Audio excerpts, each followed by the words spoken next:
budete účastní jistě zajímavé diskuse, jak obsahem, tak osobnostmi, které na ní promluví na téma Rabíni a válka. A v podrobnostech a v překladu vás se vším seznámí rabín brněnské židovské obce, pan Menaše Klín. Dobrý den, já vás také vítám na dnešním setkání. Já tu diskusi povedu v angličtině a budu to zároveň tlumočit a mi ctí, že se mohu přivítat naše milé hosty, pana rabína Pinchase Goldschmidta, který je vrchním rabínem Moskvy, možná se říct bývalým vrchním rabínem Moskvy, pana rabína Bakšta, který ze zdravotních důvodů nemohl nakonec se osobně zúčastnit, ale je s námi na připojení na Zoomu, a jeho paní rabínovou Bakštovou, která se účastnila toho, o čem budeme vyprávět. So, I just said that it's our pleasure to meet our dear guests and to start this discussion. I introduced dear rabbis and Rabbi Bakšt, and I will just say a few words. I will actually lead the discussion in English, and I will translate into the Czech so everyone can actually understand what we are talking about. Já začnu s panem rabínem Goldschmidtem. Pan rabín Goldschmidt už od konce 80. let se účastnil vlastně budování židovských komunit vlastně ještě v Sovětském svazu a potom v zemích bývalého Sovětského svazu a především tedy v Moskvě, kde působil mnoho let a za těch mnoho let se potýkal s mnoha výzvami. Ta největší přišla před rokem a půl s začátkem války, kdy se rabín Goldschmidt vyslovil proti válce a následně musel z Ruska odejít. So I just briefly mentioned that for more than 30 years you were involved in the building of the Jewish community in the post-Soviet area, and mainly in Moscow, and that you faced many challenges over the time, and the biggest one came a year and a half ago when, or maybe it's my impression that the biggest challenge, maybe there are bigger challenges than that. Pan rabín je zároveň taky předsedou konference evropských rabínů, což je největší organizace v Evropě sdružující vlastně rabíny ze všech evropských zemí a působící vlastně skrz celý kontinent. And you are also a chairman of the CER, the Conference of European Rabbis, which is an organization where there are rabbis from all over Europe, from all the countries. So that's just an introduction to the one side of the discussion, and Rabbi Bakšt and Rabbi Bakšt, who is with us on Zoom, were working in Oděsa, and when the war started, you saved a very large group of Jewish orphans, and you took them on a challenging journey, and you had to react to the situation that started. Pan rabín Bakšt, který je s námi na Zoomu, paní rabínová Bakštová, vlastně působili v Oděse, a když vypukla válka, tak za dramatických okolností zachránili vlastně velmi početnou skupinu dětí a mládeže z židovského siročince, vlastně evakuovali, a i o tom příběhu si budeme vyprávět. Okay, so I will start with the first question. I would like to ask the question, really the aggression against Ukraine started in 2014. So, could you tell us a bit about, was there a build-up to the 2022? Did you feel growing danger or growing problems, or was it very sudden? Moje první otázka je, vlastně ta válka začala už v roce 2014 obsazením Krymu a mezi 2014 a 2022 se tam pana rabína, jestli pociťovali problémy nebo pak nastal nějaký radikální zlom. Okay, first of all, thank you for inviting me to this ŠTETL Festival. It's my first time in Brno, and I enjoy being here with you together. Především děkuji za pozvání na ŠTETL Fest. Je to poprvé, co navštěvuji Brno a jsem rád, že s vámi dnes jsem. And number two, I'm very honored to be here also in the presence of the leadership of the Jewish community here of Czechia. We have my old colleague and fellow dissident, Chief Rabbi Karol Sidon. Je taky radostí, že jsem tady vlastně s ostatními představiteli českých židovských organizací, obcí, s svým dlouholetým přítelem a kolegou, disidentem, panem rabínem Karolem Sidonem. I remember when the ambassador of the Czech Republic to Moscow organized a reception in honor of Rabbi Karol Sidon. It was Ambassador Slansky. He was the son of Rudolf Slansky, who was killed in Stalin's time in Czechoslovakia. Vzpomínám si na to, jak jsme se potkali v Moskvě na recepci české ambasády pořádané velvyslancem Slánským, což byl vlastně syn Rudolfa Slánského, který byl zavražděn v politickém procesu ve stalinských dobách. And the president of the federation, my good friend Mr. Petr Babacek, was here, and with all the local presidents, so it's wonderful to be here.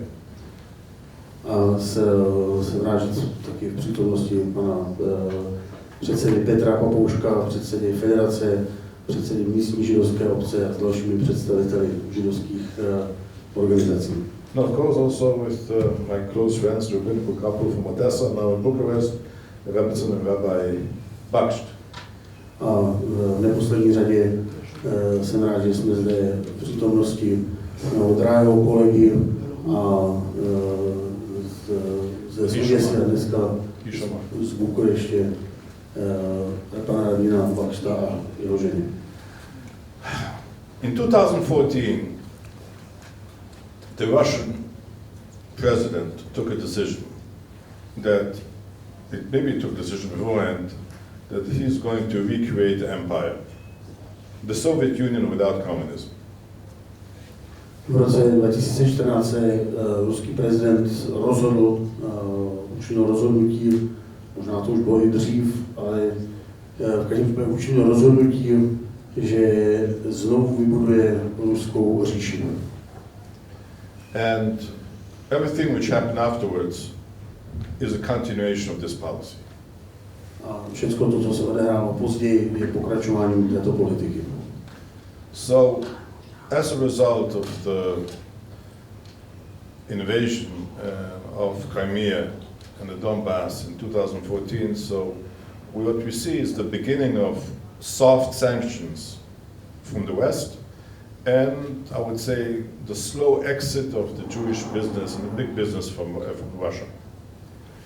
Po té invazi Krymu a Donbasu začaly takové lehké sankce Západu vůči Rusku a pomalinku postupně židovské podnikání se začalo stahovat z Ruska. I gave an interview a year ago to Conflict Zone. It's like Hard Talk on BBC. It was probably the toughest interview I gave. And the interviewer asked me, why did you keep quiet till the beginning of the war against Ukraine? Why didn't you speak up beginning in 2014? Před rokem jsem měl rozhovor s Hard Talk na BBC, jeden z nejostřejších interview, které jsem doposavat poskytl.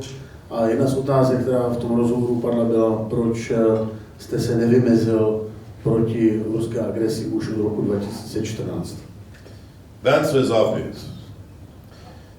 2014, when the Crimea was conquered by Russia, there was not one person who died as a result. There were not millions of refugees. I said, where was the West to respond? My response was like the response of the West. It was... Moje odpověď byla, že ten rozdíl je zřetelný. V roce 2014 při té okupaci nedošlo ke ztrátě žádného života a nebyly miliony uprchlíků. A já jsem se ptal, kde byl Západ. Moje reakce je stejná, jako byla reakce západních států. 2 weeks before the war started, I got a call from Rabbi Bakštem. And he asked me, Rabbi, will there be a war or not? Should we get buses, organize buses and satellite phones in case of the whole, everything is going to, all the regular phone system is going to crash? And I said, yes, there's going to be a war, prepare yourself. 2 týdny před začátkem té okupace nebo té invaze volal rabín Bakšt rabínu Goldschmidtovi a ptal se ho, bude válka, máme si připravit autobusy, abychom se mohli evakuovat. Až to nastane, tak se určitě všechny běžné systémy, například telefony zhroutí. Máme se na to začít připravovat a moje odpověď byla, ano, připravte se. I'm not a prophet. If I would be a prophet, I would work today in the stock market. I wouldn't be a rabbi. Já nejsem prorok, kdybych byl prorokem, tak bych možná pracoval na burze, nebyl bych rabínem. But based on the policies of the Russian government, I understood that this is a natural and logical continuation of this policy. Ale na základě toho, jakým způsobem se ruská politická scéna vyvíjela, mi bylo zřejmé, že to tomuto směřuje. Okay, thank you. I would like to ask the same question to you before the outbreak of the war. So we just now heard that 2 weeks before the outbreak, Rabbi Bakšt spoke with Rabbi Goldschmidt.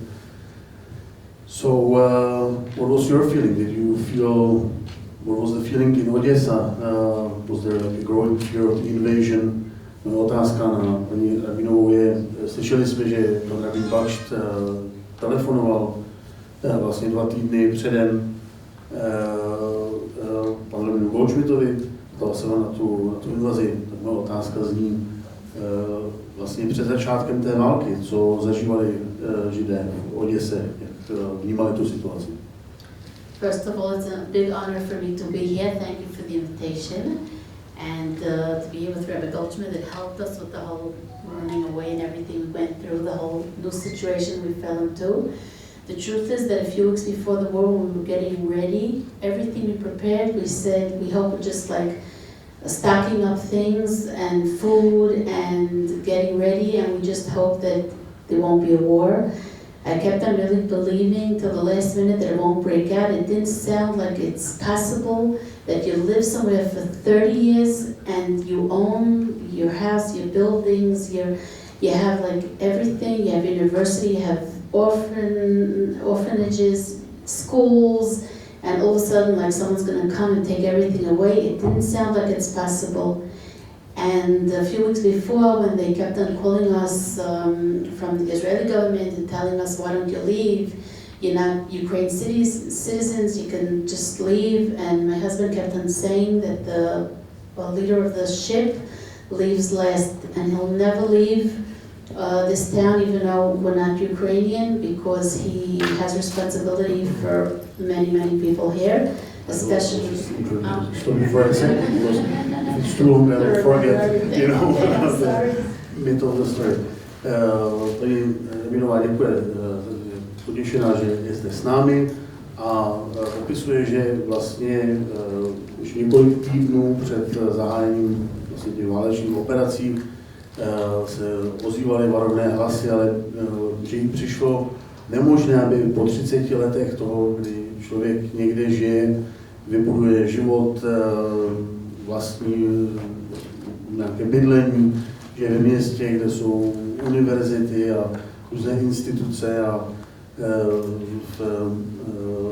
právě třeba instituce pro mládež, sirotčinec a tak dále, nezdálo se jí, vlastně neměla ten pocit, že by se ta situace blížila a pak vlastně už jí volali nebo obou volali třeba i z izraelské ambasády, aby opustili zemi, že nejsou ani ukrajinští občané a pan rabín Bakšt prohlásil, že není možné, aby kapitán opouštěl svou loď, že je potřeba zůstat se svým společenstvím. And we know that we're going to have also a problem with all these orphans bringing them abroad, because it's very hard to cross a Greenwich with children, that you need the parents to sign, and there aren't always parents that can sign, usually not. And I remember my husband told me a few times, just be prepared, because I'm going to leave this town last. And I just looked at him and said, don't forget to close the light. Pomalu jsme se na to připravovali a bavili jsme se, ale můj manžel prohlásil, že opustí město poslední a já jsem mu ještě říkala, nezapomeň zhasnout.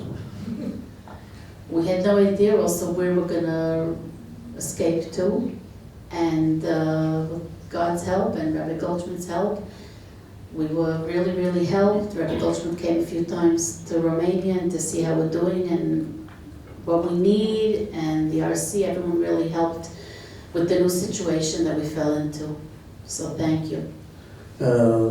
Nevěděli jsme ani vůbec, kam bychom mohli odejít. Ta situace byla naprosto nepřehledná.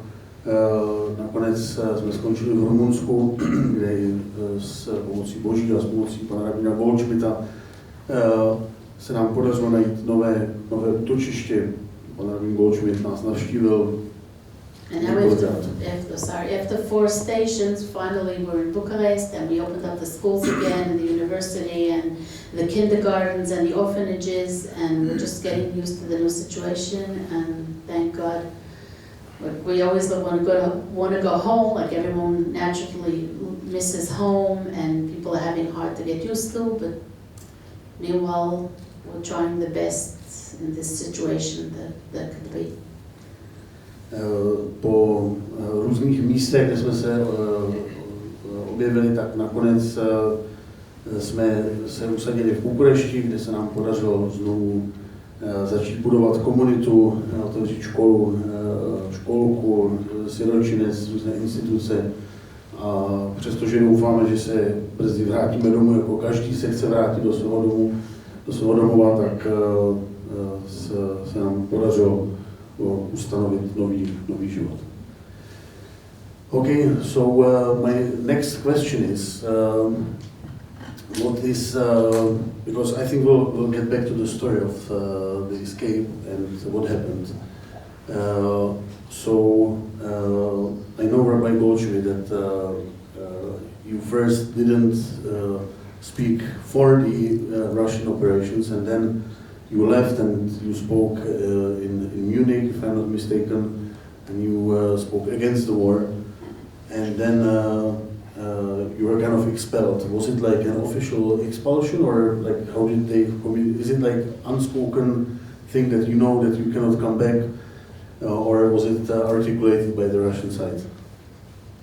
Moje otázka zní, pan rabín Goldschmidt nejdřív nevyjádřil souhlas s vojenskou operací Ruska a v létě 2022 měl kritický proslov v Mnichově proti ruským operacím a do Ruska se nemůže vrátit. Myslím, že tak tušíme všichni proč, ale moje otázka zní, jestli to bylo z ruské strany nějak vysloveno, artikulováno. You know, in the beginning, we thought by not saying a word, not against, not in favor, we'll be able to continue to live as we lived before.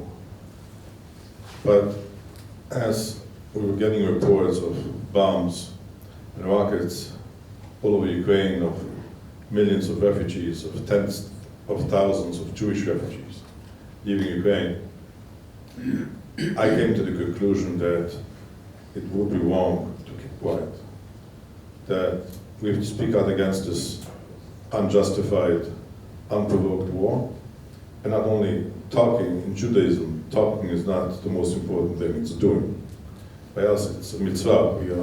We are a religion of deeds, not of words, and I believe we have to do something to help the refugees, and I understood that I cannot do this anymore from inside Russia. I'm going to have to leave, and I'll be able to be more helpful to my community from the outside than from the inside. And we left 2 weeks after the beginning of the war. Já jsem vlastně v okamžiku, kdy na začátku jsme si mysleli, že pokud budeme vlastně se držet stranou a budeme potichu, tak se možná nějakým způsobem dostaneme skrz tu situaci, ale ve chvíli, kdy na Ukrajinu začaly padat bomby po celém území a začaly odcházet miliony uprchlíků a 10 000 židovských uprchlíků, tak jsem pochopil, že ta situace je neudržitelná, že musím se aktivně vyslovit proti tomu, co se děje, protože židovství není jenom o slovech, ale je to především o činech, tak jsem pochopil, že musím odjet a v 2 týdny vlastně po začátku té invaze jsem opustil Rusko a aktivně začal vystupovat proti, s tím, že víc můžu pomoct své komunitě zvenčí než zevnitř. Yeah. Once I spoke out against the war, I knew that I cannot, if I continue to be officially the chief rabbi of Moscow, will endanger the community. This is what happens in non-free societies, in semi-totalitarian societies. So it was a decision on my part to resign, but also on side of the authorities. So it was a mutual decision for the benefit of everyone. Když bych mluvil proti tomu, co se děje jako představitel komunity, tak bych tu komunitu ohrozil, takže jsem pochopil, že musím odjet, abych mohl vystupovat volně a neohrozil svoji komunitu. Takže to bylo moje rozhodnutí a zároveň to bylo rozhodnutí vlastně těch vládních autorit. Svým způsobem to bylo takové vzájemné rozhodnutí. No, what was very interesting was moment when I got the official letter from the community, basically from the authorities, that I will not continue. So, you know, in Russia, the email addresses are fine with .ru, like Russia, but I saw that it was from the community .su, not .ru, Soviet Union. I said, really, we're back to the Soviet Union. Ten e-mail, který mi přišel, taková zajímavost o tom, že jsem skončil ve své pozici od obce, ale ve skutečnosti od těch vládních představitelů. Běžné e-maily v Rusku mají .ru jako Rusko a tam způsobem se dostalo SU jako Sovět Union, Sovětský svaz a to skutečně je návrat do těch dob. Okay, so when the war started and you were running, so we heard about the help of Rabbi Goldschmidt, but I imagine there had to be help of other people. What was maybe can you tell us how the escape actually took place? Moje otázka je, slyšeli jsme o pomoci rabína Goldschmidta o těch varováních, ale jaký byl vlastně ten samotný útěk z Oděsy? So together with my husband was Rabbi Kruskal, and they made all the plans together. We had a lot of help from all over the world, even as the escape was taking place on 27 hours straight on buses with hundreds of little children and families and elderly people. We were getting a lot of advice from all over the world, like they were helping us, like where is right to go and where is more dangerous and where they knew we were located and kept on just advising us how to continue, because no one had any idea where actually we're heading. Everywhere we came, they said, here is dangerous, go left, go right, there were sirens, there are you're in a dangerous place, continue.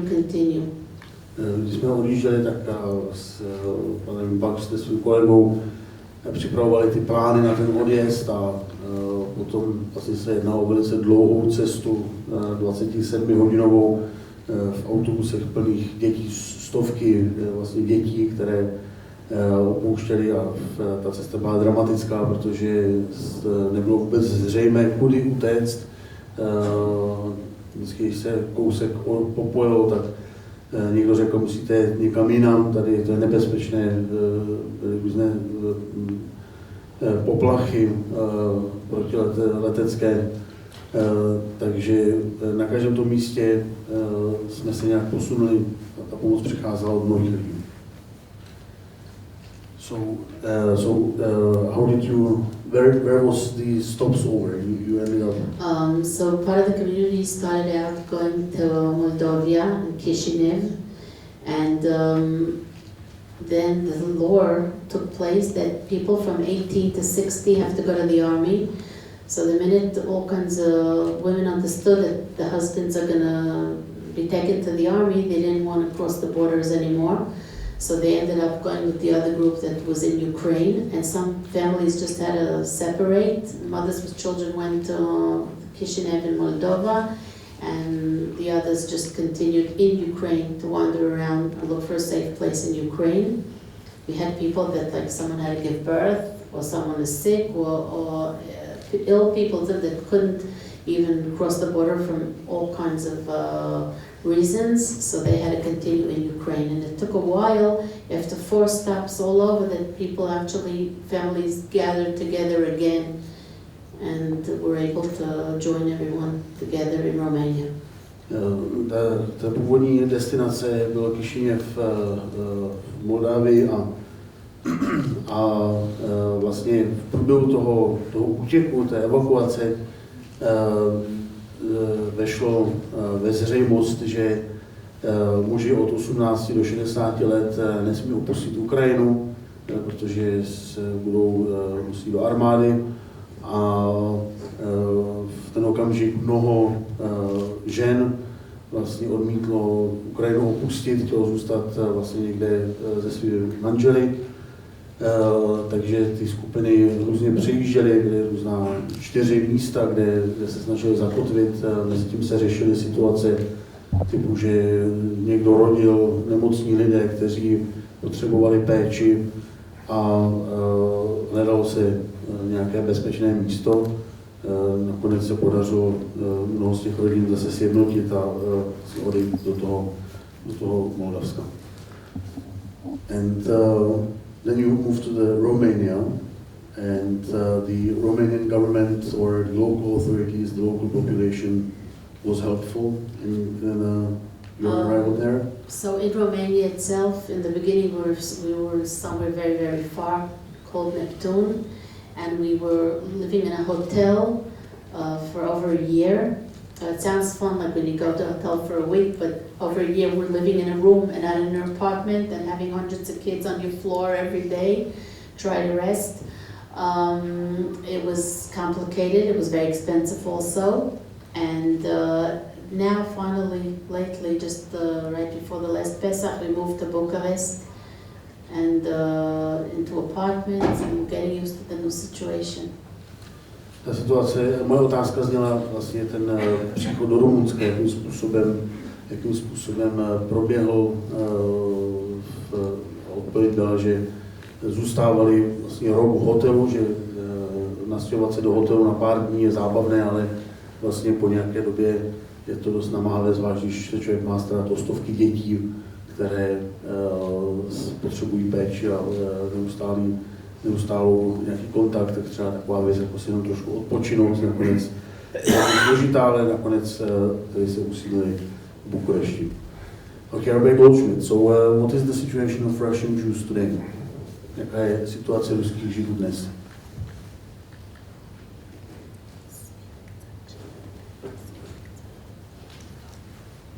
As the war started, the Jews started to leave. And Jews started to leave not only because of the war against Ukraine. At the beginning, Russia did not feel the war at all. The whole war was only in Ukraine, the bombs were only in Ukraine. Na začátku ta situace vlastně nebyla moc rozeznat. Ta válka v Rusku zpočátku vůbec nebyla cítit. Ty bomby, ty výbuchy, to všechno bylo na Ukrajině a v Rusku to nebylo nijak aktuálně cítit. But the country changed. The political system of the country changed overnight. I said it in a very dramatic way that I went to sleep the 22nd of February in Moscow and I woke up the 23rd in the morning in Tehran. Ale ta situace, ta země samotná se velmi změnila. Já jsem předvečer té invaze si šel lehnout v Rusku a následujícího dne v Moskvě a následujícího dne jsem se probudil v Teheránu. So, because it changed basically from an authoritarian to a semi-totalitarian system, closing off all foreign news outlets, closing off Facebook and Instagram and Twitter, and repression on the streets. Everyone who said a word was arrested right away. So it was a change of the system, and it was my feeling that the feelings of tens of thousands of Russian Jews that under this new system, it's going to be very difficult for Russian Jews to live. Ten systém, v kterém jsme žili, se zásadním způsobem změnil z autoritářského na totalitární. Byl to systém, v kterém nadále bylo velice těžké nějakým způsobem žít. So, according to our estimates, since the beginning of the war, about 100,000 people of Jewish descent left Russia, mostly about 70,000 to Israel, about 20,000 to Dubai and 10,000 to other places. Podle našich odhadů zhruba 100 000 lidí židovského původu opustilo Rusko od začátku války, zhruba 70 000 odešlo do Izraele, 20 000 do Dubaje a 10 000 do jiných zemí. Last summer I called on Russian Jews, whoever can leave, should leave. A minulý rok jsem vyzval kohokoliv z ruských Židů, kdo může opustit zemi, ať tak udělá. And the reason for it was manifold. Number one, the way Russia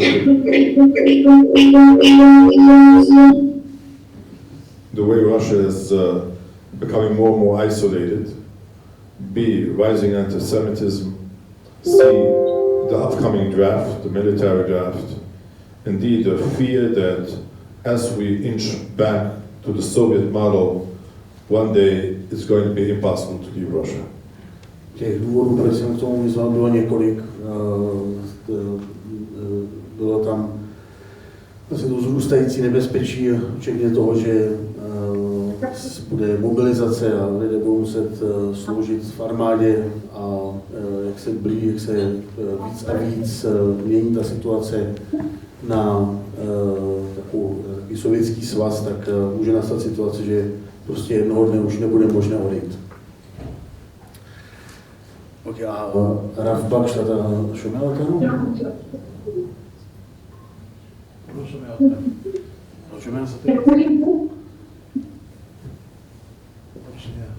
Takže bych chtěl zeptat pana rabína Bakšta. Může rádi mluvit, zkuste to. Okay, so I'm going to say Otan Bakšta Tažumeltanu. Okay, so maybe, já jsem se chtěl zeptat pana rabína Bakšta, ale zatím budeme navazovat spojení. So I would like to ask final questions, and I would like people to ask questions. What do you think is the future?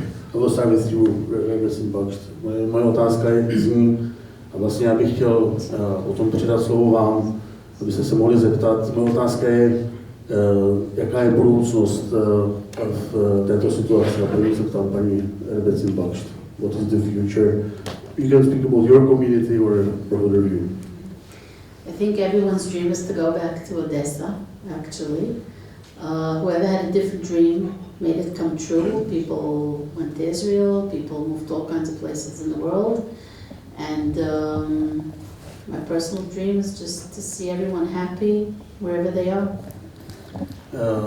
Všichni, co zůstávají v Rumunsku a neodjeli, tak paní Rabín Bakštová říká, že si myslí, že všichni se chtějí vrátit do Oděsy, to je určitě její představa a chtěla by, aby ten výhled byl, že lidé budou spokojení.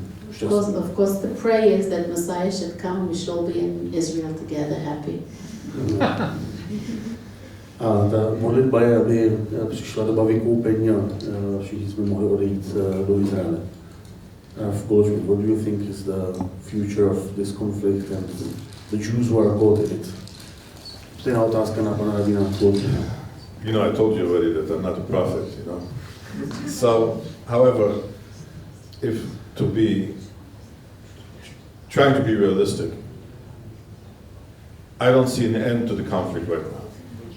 Because both sides politically cannot agree to compromise. Už jsem zmiňoval, že nejsem prorok, takže nedokážu to říct s určitostí, ale nevidím, že by se to řešení toho konfliktu nějak blížilo. Vlastně ta politická situace na obou stranách neumožňuje nějaké politické řešení. According to,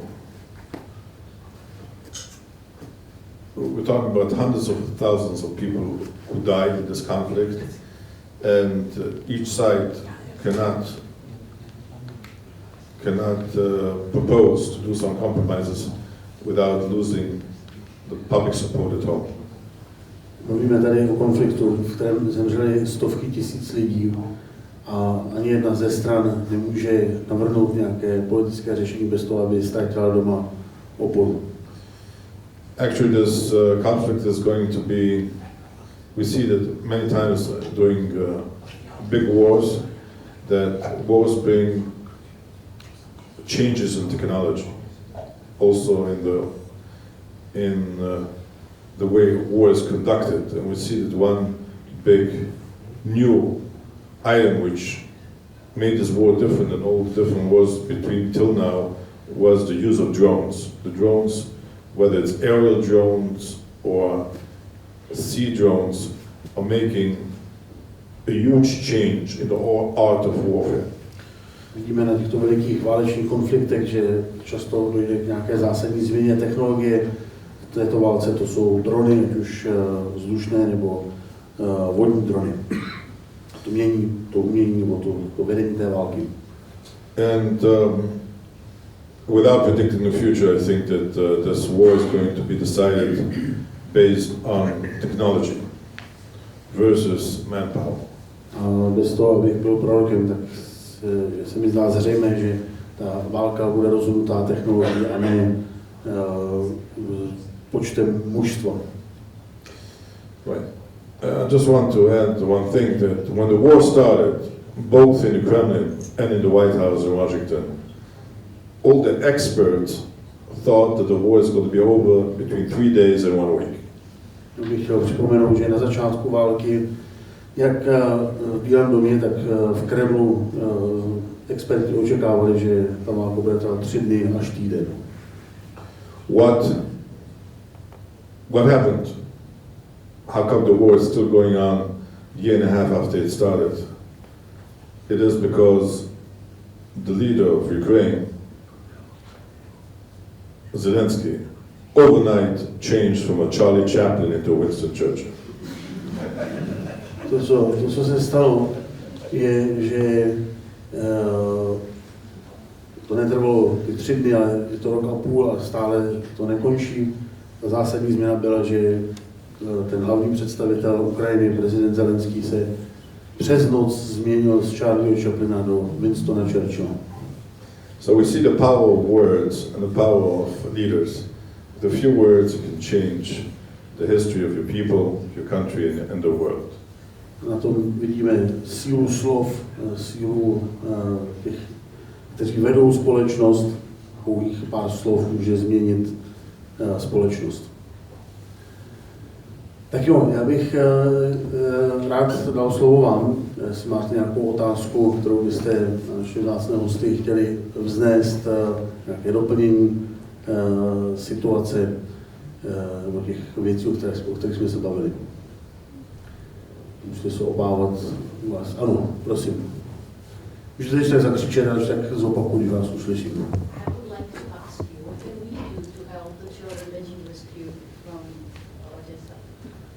Ta otázka, když ji přeložím, co můžeme udělat my pro pomoc těm dětem, které byly zachráněny z Oděsy. Thank you first of all for the will. Everything makes them happy. Everything. People send them things. People, whatever.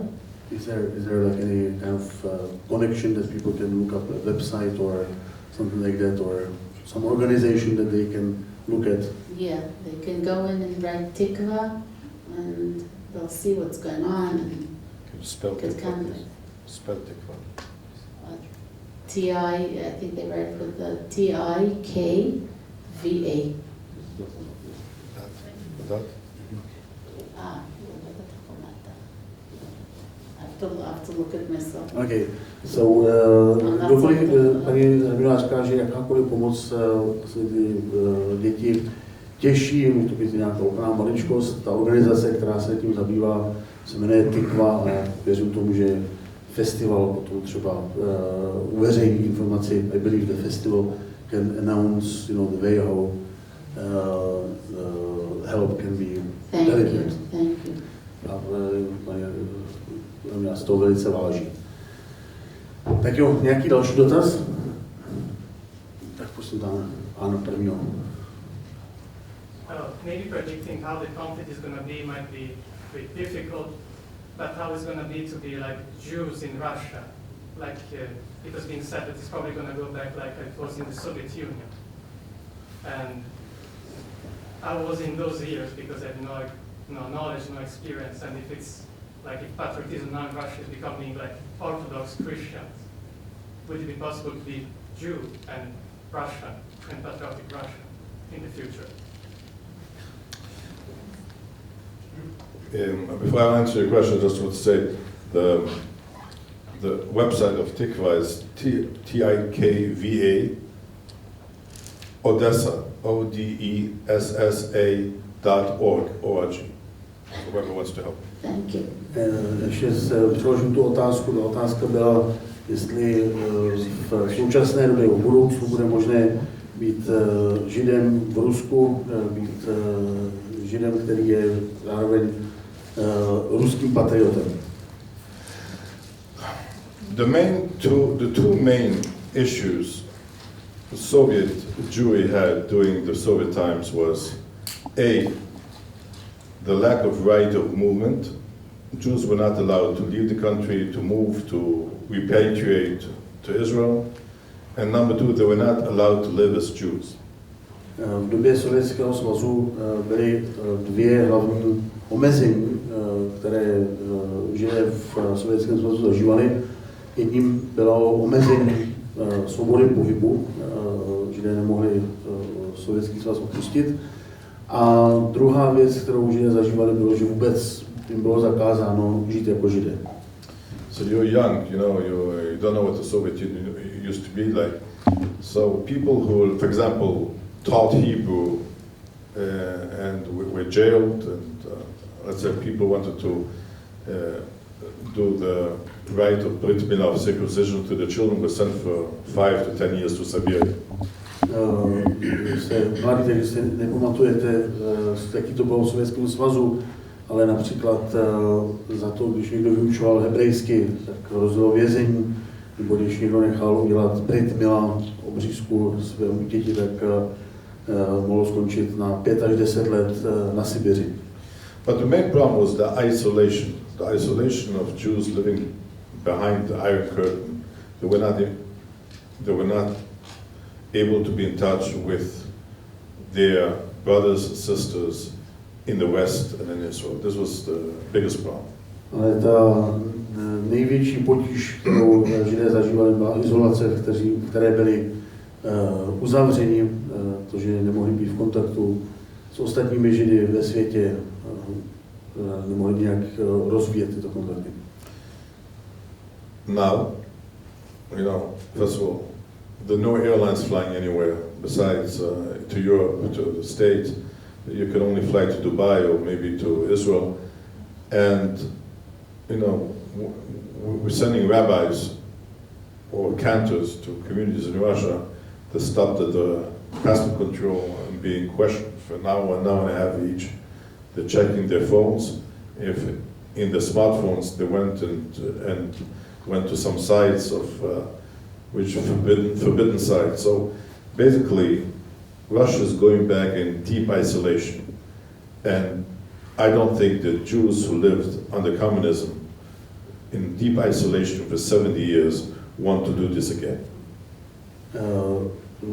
Vlastně v současné době do Ruské federace nic nelétá, kromě pár vlastně spojení do Dubaje, možná do Izraele se dá doletět, ale v každém případě, když naše organizace posílá rabíny nebo kantory do obcí, tak prochází velice přísnou kontrolou, včetně toho, že jsou jim procházeny telefony, jestli náhodou se nenajde v jejich historii, že si otevřeli nějakou stránku, která by mohla být zakázaná v Rusku, a Rusko se ponáří do hluboké izolace. Rabbi, thank you very much for your realistic and precise art. I'm almost convinced that you're not a prophet, so I'm actually asking you a question as a rabbi. Since the Jewish religion values family very, very much, this war, especially for Eastern Europeans in diaspora, been very heavy on the families. Since there are families who, parts of the families who support the Russian side and who support the Ukrainian side. So just as with the big picture, there is no solving this actually. So what would you say as a rabbi? How would you treat this in a family, this conflict where there can be a solution, there can be a compromise? Otázka, která tady padla, je na rabína. Situace se těžce podepisuje i na mnoha rodinách, kde jsou rodiny, které někdo na jedné straně zastává proukrajinský názor a na druhé straně rodiny může být někdo, kdo má proruský názor. A jsou to názory, které jsou neslučitelné a dopadají těžce na rodiny, co je možné poradit do takové situace.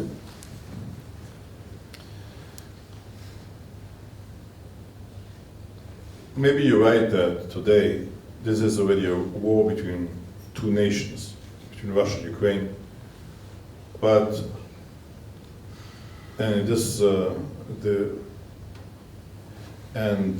the results and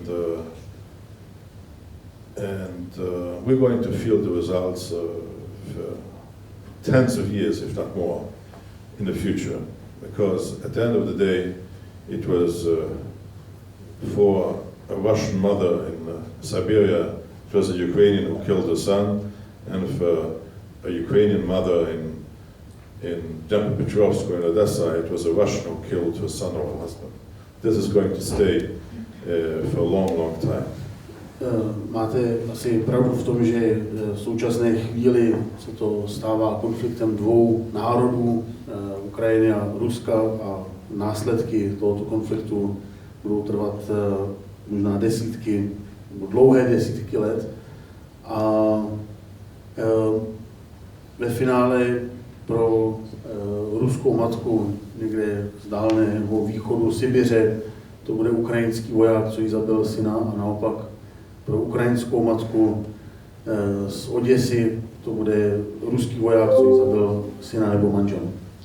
However, there should be no doubt that if Russia would not have been a dictatorship where one person decides everything, this war would have never started. Nicméně jedna věc musí zůstat zcela jasná, a sice, že pokud by Rusko nebylo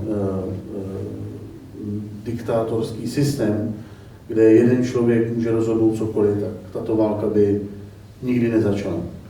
And this reminds all of us, and especially now when in Europe we see again a lot of people forgetting the past,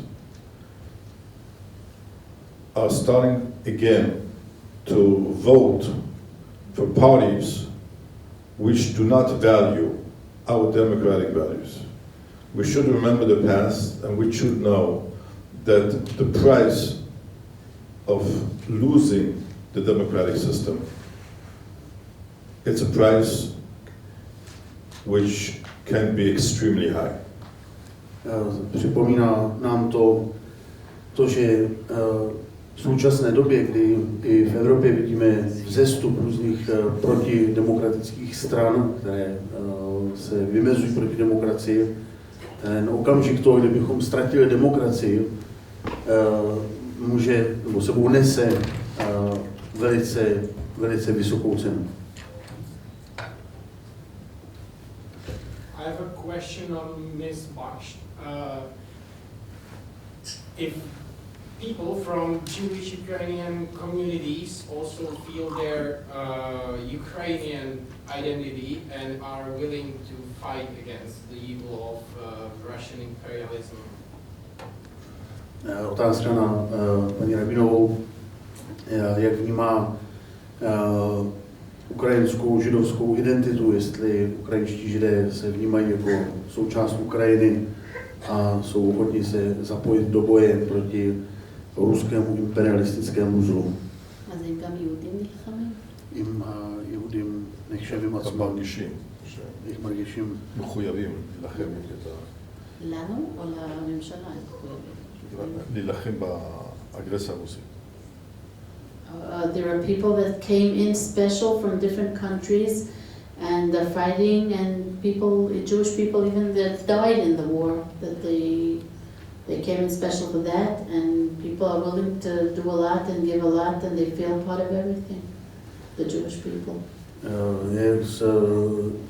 Židé dokonce nejenom ty, kteří se nacházejí na ukrajinském území, ale vrátili se na Ukrajinu a jsou židovští vojáci, kteří padli vlastně při obraně Ukrajiny a cítí se součástí Ukrajiny. Tak jo, prosím, poslední dvě otázky. Yes.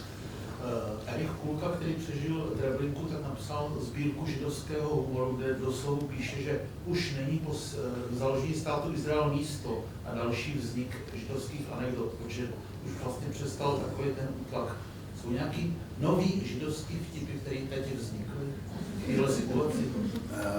So the question was, there was this writer Erich Kulka who survived Treblinka and Osvětim, Auschwitz, and he wrote that after the establishment of the State of Israel, there is no more opportunity for good Jewish jokes because Jews don't feel the oppression like they did before. was his claim. So the question really is, like, is there Jewish humor in the situation, this harsh situation of today? Rabbi. I didn't understand this, what the writer said. The writer was a Czech Jewish survivor, actually thought that the oppression is over and that the good Jewish jokes are always from the oppression. So that's the claim. I'm just translating.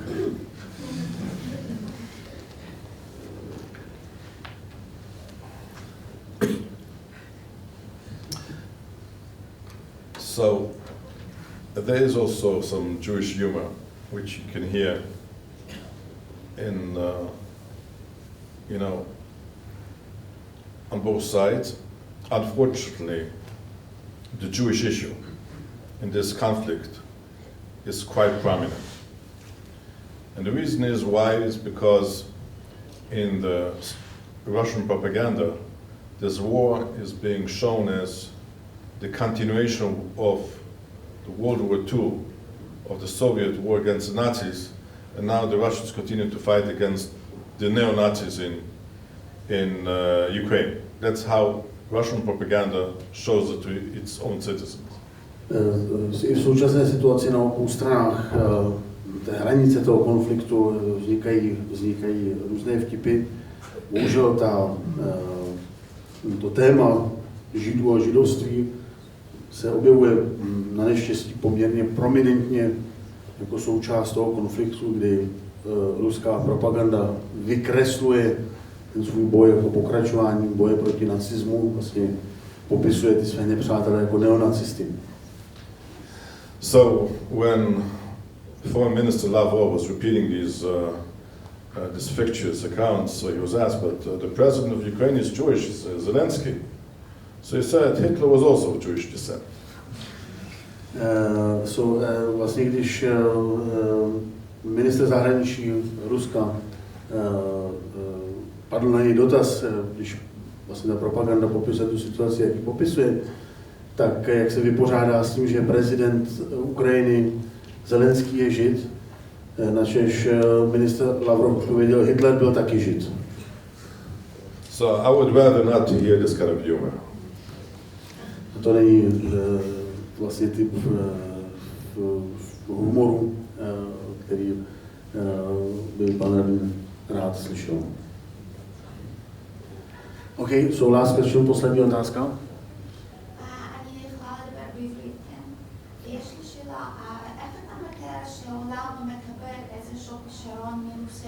באוקראינה וממשיך לקבל הממשלה הרוסית בפוליטיקה הגדולה.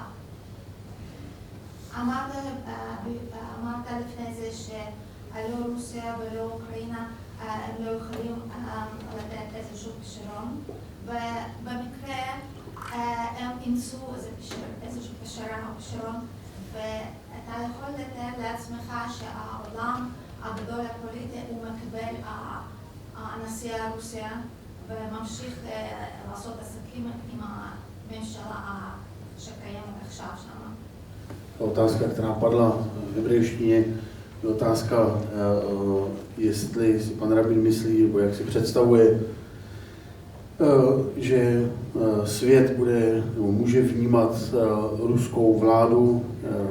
Bylo tady zmíněno, že to politické řešení bude velice složité, jak ale vnímat vlastně tu ruskou stranu jakožto řekl bych skutečnou představitelem. I fully disagree. Who is going to Moscow to meet President Putin today? President Putin cannot leave this country, even to the South Africa, to the BRICS conference, couldn't go because of the arrest warrant of the International Criminal Court. Já s tím nesouhlasím. Prezident Putin, nikdo za prezidentem Putinem nejezdí a prezident Putin nemůže odjet dokonce ani na setkání BRICS do Jižní Afriky, nemohl odjet, protože by vydán zatykač jakožto na zločince.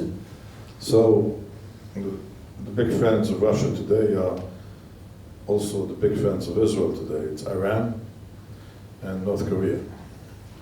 Ti velcí přátelé současného Ruska jsou v úvozovkách velcí přátelé Izraele, Severní Korea a Irán. Russia is deeply isolated, and we saw this also in the UN vote on the aggression against Ukraine. A Rusko je skutečně hluboce izolováno, což jsme viděli i na hlasování v OSN, co se týká ruské agrese proti Ukrajině. Tak já vám děkuji za to naše dnešní setkání. I would like to thank you, dear rabbis and Rabbi Bakšt. It's a real honor and pleasure to hear your story, and I speak for myself personally. I admire your bravery in rescuing the children and coping with such a difficult situation. It's something which is deeply inspiring. And to leadership of the European rabbis, and I think that it's an honor and pleasure to see that this is our leadership. Jsem poděkoval našim vzácným hostům, poděkoval jsem paní Pinchasem Goldschmidtem za její a jejího manžela odvahu a leadership, který ukázali při záchraně spousta lidí a dětí v naprosto šílené situaci. A poděkoval jsem panu rabínu Goldschmidtovi. Za sebe osobně mohu vyjádřit, že jsem rád, že evropští rabíni jsou reprezentováni právě panem rabínem Goldschmidtem. Thank you again.